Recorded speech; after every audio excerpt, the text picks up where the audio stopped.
Hey everyone, welcome back to Mike's Movie Talk, the show where we talk about movies.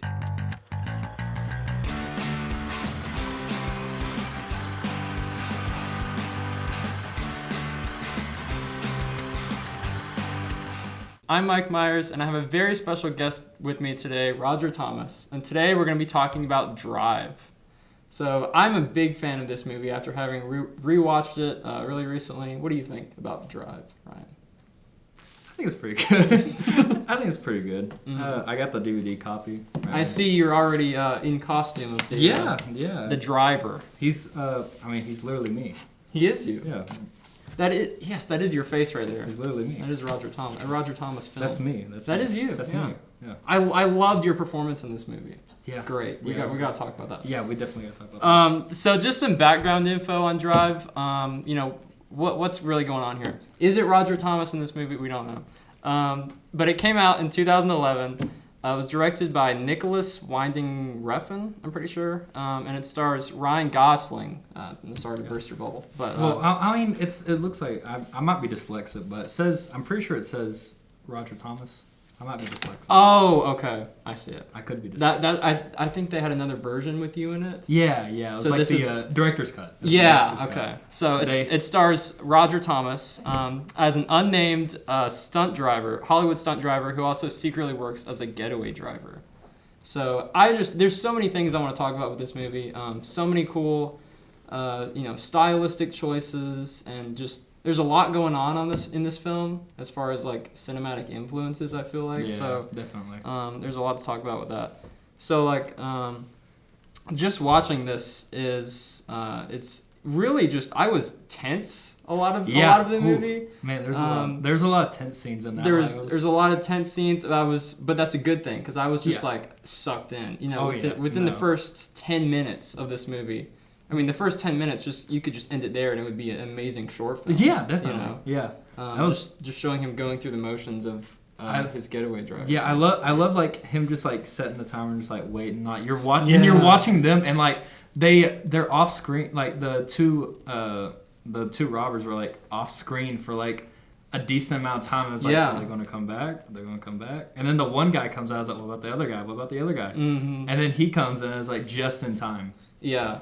That's the thing that I really liked about that scene is that it's really all from his point of view, and you never go outside of the car. Yeah. At any point, and you don't see any of the robbery. It's just him, and then it's just silent. Yeah. Like the clock is ticking, and you're just like, it's so tense. It's so good. That just pulls you in. You're like, oh my god, I gotta keep watching. That scene is like the best way to start a movie. I definitely agree. It's the best way to start this kind of movie. Yeah. Really bring you into that world and like what he's all about. Oh yeah, definitely. So I wanted to talk about. I was researching it a little bit, and there's so many different influences and like kind of stylistic choices that this movie pulls from so many other different genres. So there's kind of shades of like spaghetti westerns in there. Yeah, no, I think one of the best comparisons that I've seen to this movie was that it's like a neon cowboy movie. Yeah. I like that description because like even the ending, it's like riding off into the sunset. Yeah, of course. So it's like that's like it show you can definitely see parallels between the Cowboys and Drive. Yeah, and I don't know if have you ever seen Once Upon a Time in the West? Yes. Yeah. There's who was it? Like the actors? Yeah, I'm trying to remember. I know what you're talking about. Yeah. So there's a lot of shots in that movie that reminded me of this, just like these slow, like contemplative, super long shots that they just hang on, and just like it goes from that. But then there's also scenes of like super fast action and also like violence too, where it's just like everything is just full blast and just like putting those two together. Like when I think it's whenever he's driving Standard. Mm-hmm. Out to the where was it that he was robbing? I can't remember, but he drives and then like it goes wrong. Shop? Yeah, and everything goes wrong. And that was like it was kind of cool seeing that when the first time that we saw something like this. It was like it went smoothly. Yeah. And like he goes in the parking garage and then like walks out, and he walks like straight past the cops. But then that time he does it, he's like everything's going wrong. Yeah, and you have like the very first big sequence of this movie where he's like with the robbers robbing. You know, I don't think we ever find out what it is, but the first sequence, it puts a lot of confidence like in him. Like, oh, he knows exactly what he's doing. Like nothing can go wrong when he's in the driver's seat. But then that really makes it all the more shocking when Standard gets shot down. Yeah. And then he's like, oh my God, what do we do? And he's got to just improvise. Yeah. It's amazing. Yeah. Another thing I want to talk about is talking about like the different influences of this movie. A lot of it kind of felt like it's definitely like a retro kind of throwback feeling movie. Yeah. It kind of feels like it could take place. It's one of those things where it's like it could take place in modern day or it could take place in like the 80s. Yeah. Because like the music in it could be both ways. Like everything about it could just be both ways. Even like the font in the beginning is like kind of risky business type lettering and everything. And I thought like the car chase scenes in there. I mean, a lot of, I don't know if you've ever seen Bullet with Steve McQueen. Yeah. It's like 1968, I think. Yeah. So many car chase scenes owe their cinematography and everything to Bullet. But this kind of felt like it could be like in some alternate universe, it could have been released in like the late 60s and kind of with just that vibe is just really cool. Yeah. I did I did a little bit of digging onto like other influence of it. Yeah. And they got their influence from another movie called The Driver. Oh, and it kind of has similar story beats to it, but it's not based off the book that this movie's based off of. Mm-hmm. So it's like it's a little different, but it's still got the same like plot beats. Yeah. But that movie was inspired by I think it's a French film. It's Les Samurai. And it's kind of got the same like landscape and everything. But unlike those two movies were kind of like a cop and like bad guy kind of dynamic. Yeah. While this one is different because it's a bad guy and a bad guy dynamic. Because you got Driver and then you got what's his name? There was Nino. Yeah, Nino. Yeah. And like the whole mafia thing. When did the Driver come out? That movie. The Driver. I think that was I don't know exactly. I want to say it was a 70s film. Yeah, I kind of feel like that would be about right for kind of influences that this is going for. But Ryan Gosling's character too is kind of inspired from The Man with No Name, Clint Eastwood type character, or like a Steve McQueen type character. I actually have that movie on DVD too. Which one? Man with No Name. Oh, The Good, the Bad, and the Ugly. Yeah, I love that movie as well. Yeah. I mean this, and then also this movie could be classified as like a neo noir kind of movie. Yeah, I feel like I can see that. Yeah. So lots of cool things going on. I wanted to talk a little bit about the casting. Great cast. Oh, all throughout this movie. Definitely. And there's some really big names, even though the budget of this movie was $15 million. Yeah, it was a small budget. It's movie. A small. I mean, relatively speaking, it's a small budget. They, I remember hearing that they, like, whenever they were getting the casting, or getting the housing for like the crew and stuff, it was just all in one house. Really? Yeah, they were just all staying in like one house. Oh, that's cool. Yeah. Just like Ryan Gosling. Because they have Ryan Gosling, Oscar Isaac, Bryan Cranston, big names. Yeah, they're all in one house. Yeah, it was like just kind of budget stuff. It was like yeah. I did read one thing about the director of this movie, Nicholas Winding Refn. I think he would work on. He would workshop the script a little bit while Ryan Gosling drove him around the city at night. Yeah. They would listen to pop music. And he'd be like, this is Drive. That's cool. This is Drive. Like just driving around listening to pop music, and he would with Ryan Gosling. Yeah, with Ryan Gosling. Yeah. That's so cool. I mean Ryan Gosling knocks it out of the park in this movie. Oh yeah, definitely. Just a stoic, like. Well, I want to say stoic, but I also want to say like. Kind of like socially awkward a little bit. Yeah. You can definitely tell just by the way that he's like talking to like people. Yeah. And like how most of the time he's silent. He doesn't barely talk. It can be awkward sometimes. If he was like an actual. I feel like if he was an actual person I was interacting with, I'd be like, "Hello, like, come on, man, you gonna say anything? Come on." But I feel like that really works for this movie because the character of Irene is also Carey Mulligan, who plays her. She was really good too, in kind of that same. She's not the same like super stoic, man of few words as Ryan Gosling's character, but she shares kind of that energy with him. Like she's not like the complete opposite of him. Yeah, she's not an outgoing person. Yeah, so when they do like share those moments of like, even when they're just like looking at each other, there's so much in there that you can tell just by the emotion on their faces and everything. It doesn't have to be like, oh, here's a big monologue conversation about here's how I feel about you and all this stuff. Oh, I'm glad we had fun. Yeah, no, it's just there's very little dialogue. Yeah, there's very little, which I love. And I think most of the dialogue, whenever they were writing the script, Bryan Cranston's character was it Shannon? Shannon. Yeah.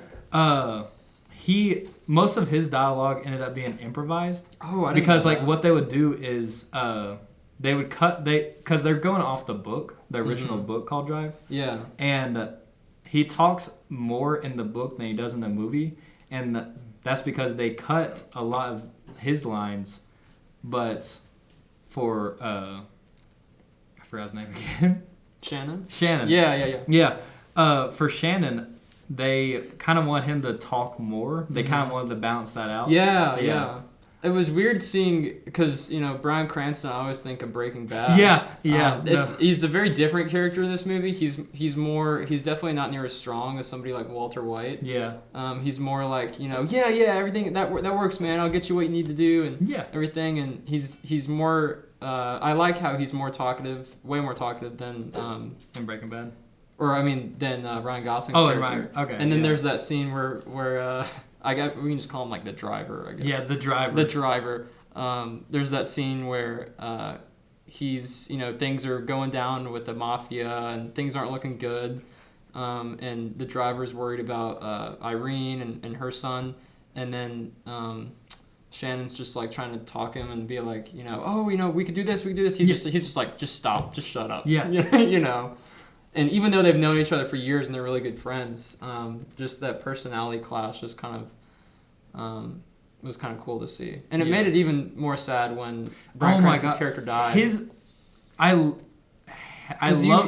love and hate that scene because it's such a well done scene because you don't see it coming. Yeah. You don't see it coming at all. And then when it happens, it stays there. It just stays there. And it's like, oh my, like the impact of it is just phenomenal. Mm-hmm. I love it.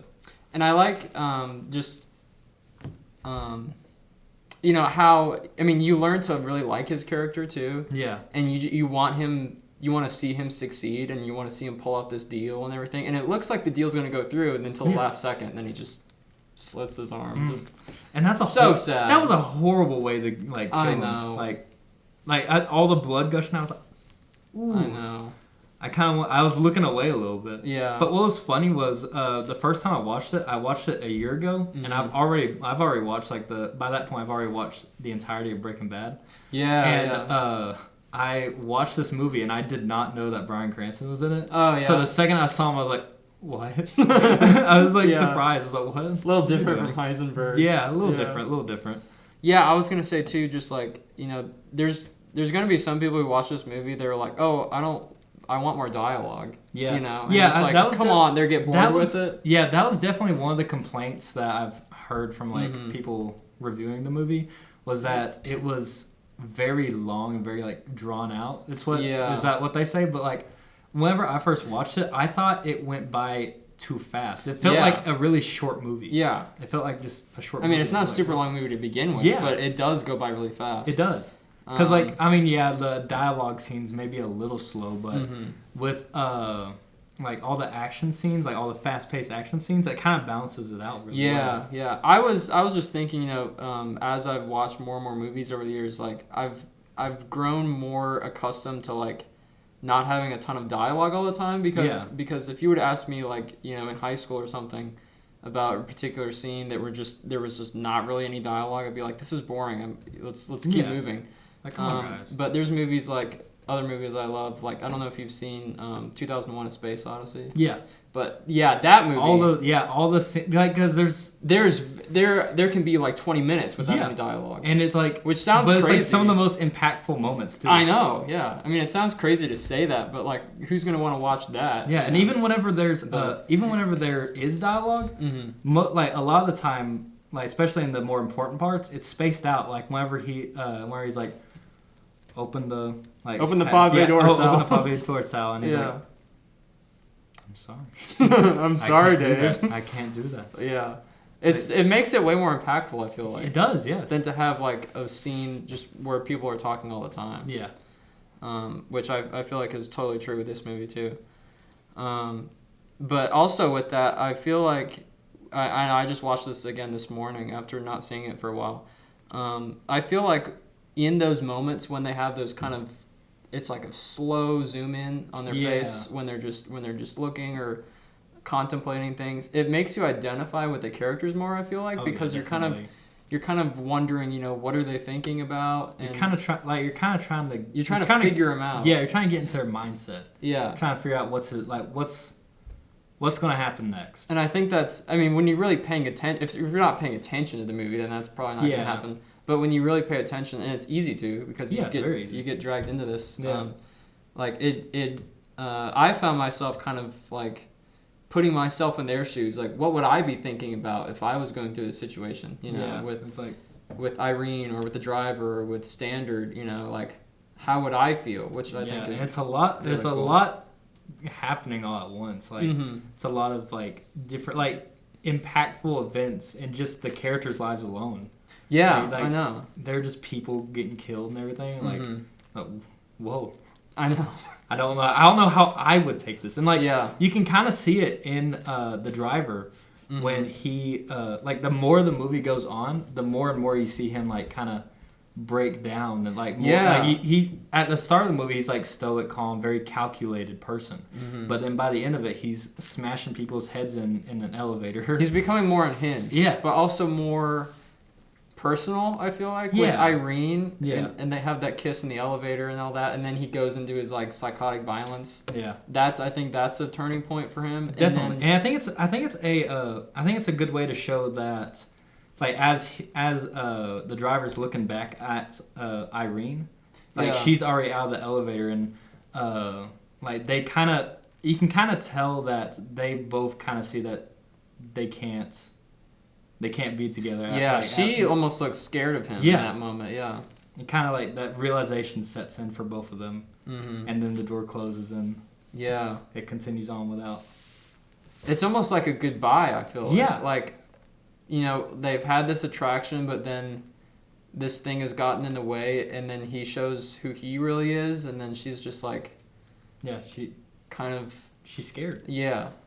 It's really powerful. Oh, yeah. I was going to say, too, like, Oscar Isaac is great in this movie, too. And you kind of feel like there's nothing that he... Well, I don't know. I was going to say there's nothing that he does that really makes you scared of him. But I think there was one scene where they were all talking, and, Standard is his character's name. He's talking to the driver outside, like, in the apartment hallway. And he's like, oh, you drive for the movies, like, and he's just like,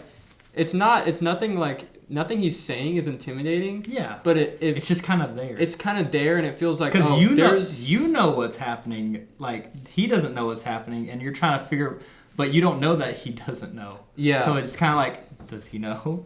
Yeah, and there's something about the way he acts that's just like, he's capable of some other things that we don't know about that could be dangerous. Oh yeah, which is really I really like that. There's an air around him. Yeah, and which makes it all the more shocking when he dies too. Yeah, he's just gone. He's just like we literally just got to know this guy. He just came home from prison. Yeah, and he just oh well, there he is. Yeah.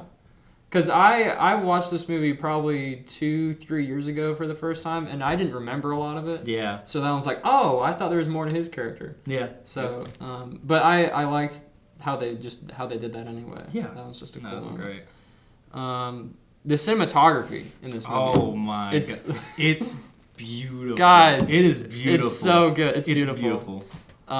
I put down here, it's like a fantastic example of show don't tell. Yeah. I feel like. Exactly. In all the right ways. I said again, just like it just grabs a hold of you, doesn't let go, even just through the first 10 minutes. Yeah. And then like the colors. Yeah. The colors, and I think this is the funniest part. The director's colorblind. Really? He's colorblind. Wow, I didn't know that. He was colorblind. Oh my gosh. And like, it's such a beautiful movie. And yeah. It's funny. It's kind of like irony, I guess, but I don't want to say that like, oh, because he can't see color, because like he can see color, but still, it's like with such precision, because colors like this, it needs precision. Yeah. It needs precision, and he's colorblind, and he was still able to make it look beautiful. They have the cinematographer and the editor and all that stuff too, but like that is interesting though. I didn't know that. Wow. It's great. I love it. I like how it goes from like they have. It's not afraid to. It's not like 100% action all the time. Yeah. I mean, I would say there's only a few standout scenes of action. Yeah, but there's most of it is just like, I don't know how to describe it. Very quiet, contemplative moments. I think there's really only like. It depends on how you would define a big action scene. Yeah. You know, because like.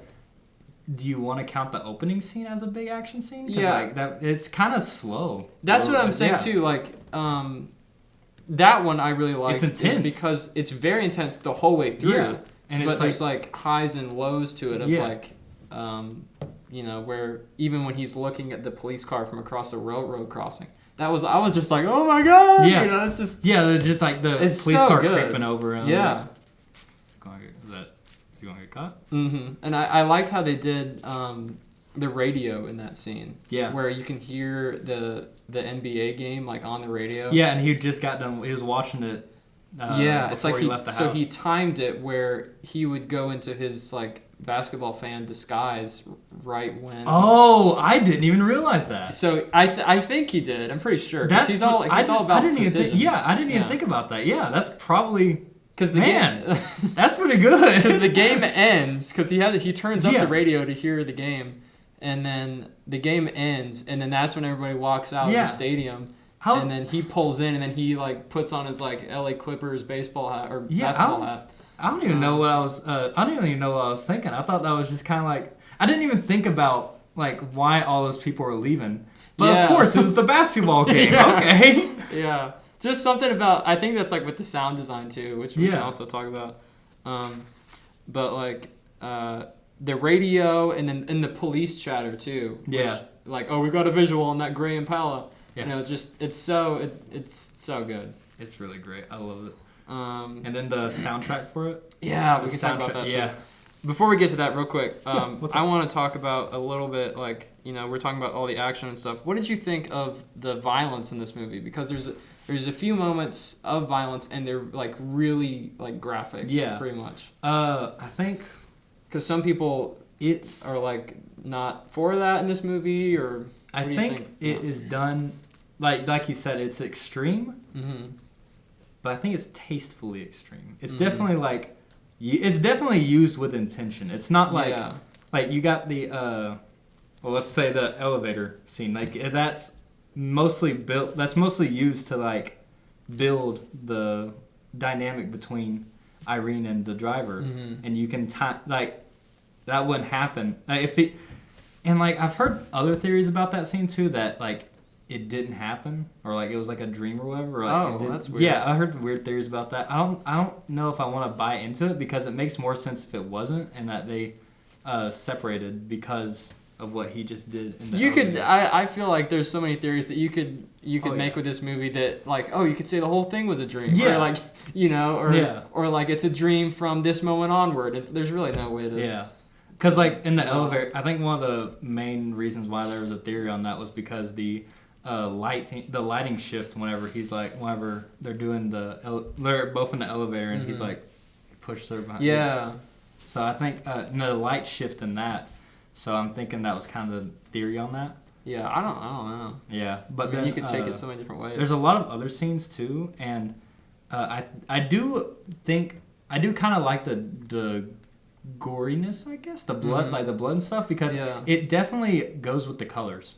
It's definitely it goes into that like beautiful colors thing where like, because the blood isn't beautiful, it's like a dark red on this like neon like kind of landscape, so you can it really adds more impact to the blood.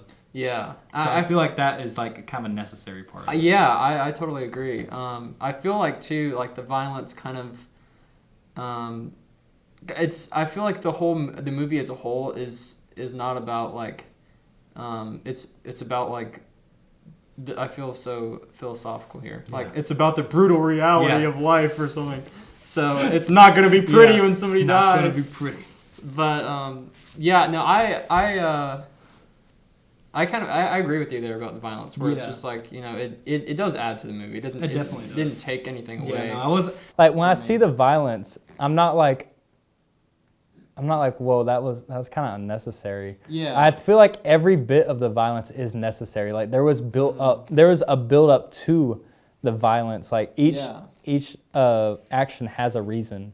Because there wasn't a lot of it, but there wasn't a lot. When it happens, you know, like that, you know exactly why it happened. And I feel like there's more impact then too. Yeah.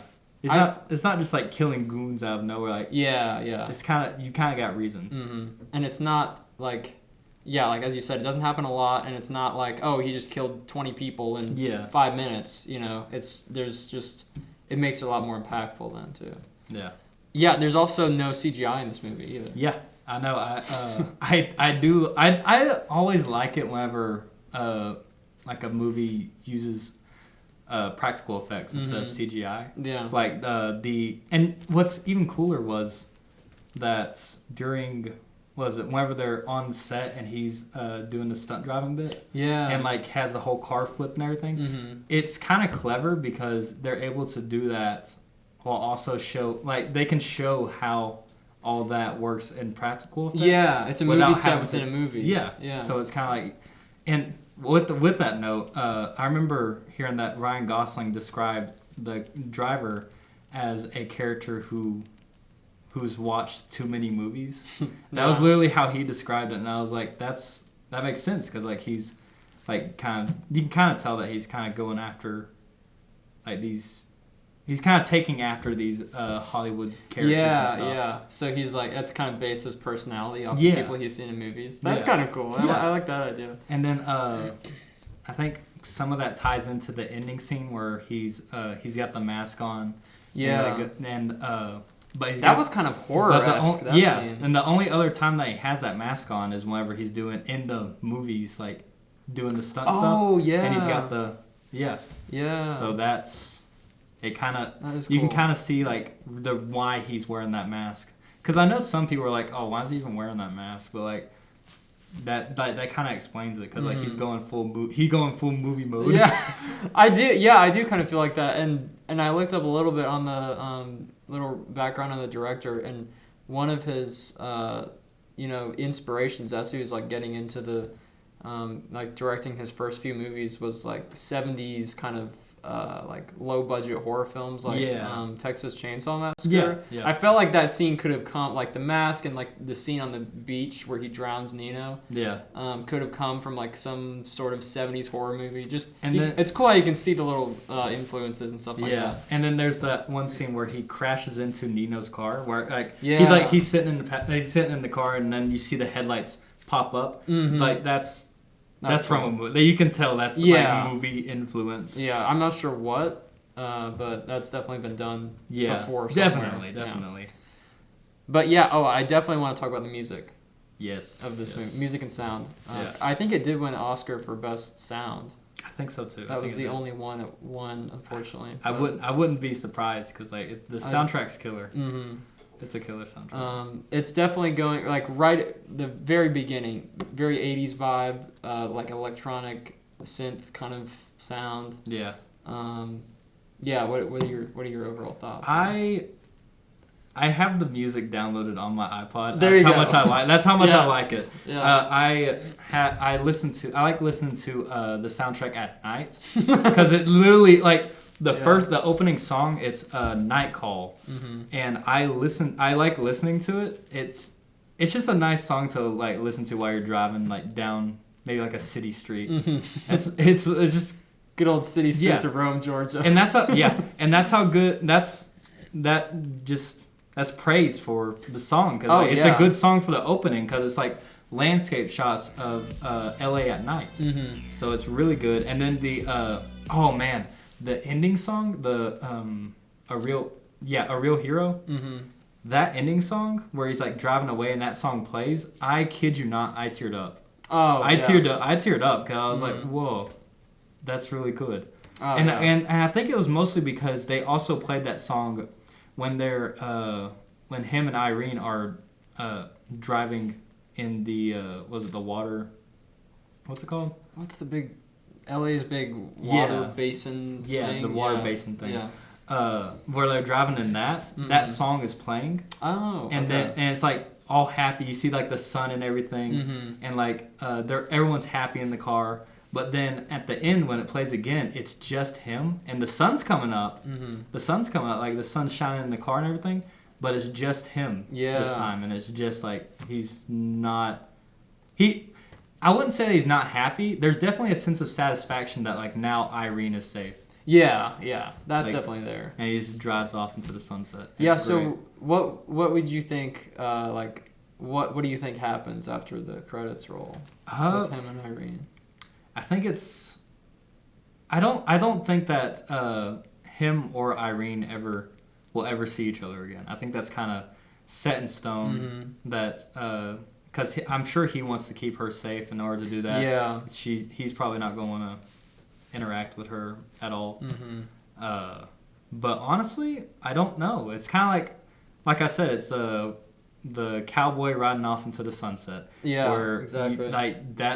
That's the story. That's where it ends. Yeah. Like there's the story. Each story has a beginning and an end, and that's the end. So they definitely don't need to make a sequel to this movie. No, they definitely do not. They don't. That would ruin it. I would not watch it. No. I would not watch it. Drive 2. No Drive 2. No Drive 2. Drive 2. More driving. More driving. What was the the Too Fast, Too Furious? Yeah, Born to Drive.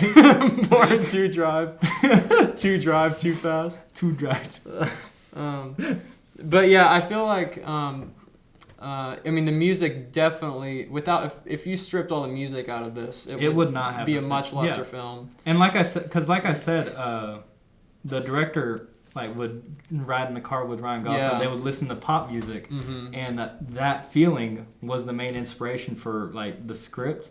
And so, I feel like if you just had Ryan Gosling, if you had that same situation but they didn't play any pop music, it would be a vastly different movie. It would, yeah. And the music just totally right from the get-go sets the whole atmosphere too, which is so important. Yeah, I love it. I love the music. It's so good. Can you turn around? Yeah, I got you. I want to see the big scorpion on the back. I don't think I've seen that. Wow, look at that. That's great. Does it have... Oh, he doesn't have the back of his jacket on here. What is it? It does match up with this, though. Yeah, it is. It is. We need to put the link to that jacket and the gloves in the description of this video. Oh, yeah, definitely. So people can go out and buy it. But yeah, this has been our thoughts on Drive. There really wasn't a whole lot of driving in this movie, but when there was, it was great. Yeah, lots of it's great. Lots of great moments. I can't think of a bad thing about this movie. Yeah, no, I really can't. I can't. This is one of after rewatching, this is one of my favorite movies. Yeah, it just is. It's definitely up there. Before, because I watched it, as I said a few years ago, and I was like, oh, it's a good movie. Yeah, it's one of my favorite movies now. Oh yeah, it's just in terms of it's such an easy movie to watch. It is because it doesn't waste any of your time. It doesn't. That's a great point. It doesn't waste any of your time. It's just every scene is interesting. Mm-hmm. It's definitely got something going on, and I just love it. I think I want to say that it didn't last long enough because that's how I kind of felt after I got done watching it.